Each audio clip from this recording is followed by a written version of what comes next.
Issig'i chiqayotgan bemorni immuniteti shakllanayotgan bo'ladi. Lekin buni hech kim sizga aytmaydi. Sababi bu biznes. Agar aytsa, siz dori bermaysiz, kuzatasiz.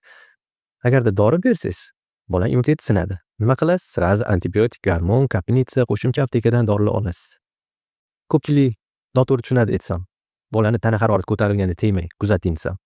Aslida vodoprovod suvini ham olib qaynatib ichasiz, sababi ichkarida mikroblarni baland haroratda, katta temperaturada mikroblar o'lishini bilasiz. O'lgandan keyin uni steril holatda iste'mol qilasiz o'zingizni himoya qilish maqsadida.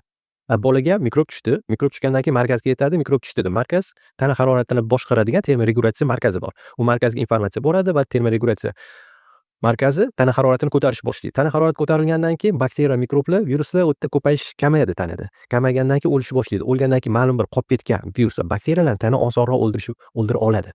O'ldirgandan keyin unga immunitet hosil bo'ladi. Qachonki dori beramiz, bola tana harorati ko'tarilganda, bola o'sha haroratni ko'tara olmasa, shunda ham oddiy tabiiy usullar bilan tushirishga harakat qilinadi. Agarda shunda ham tushmasa, dori beramiz.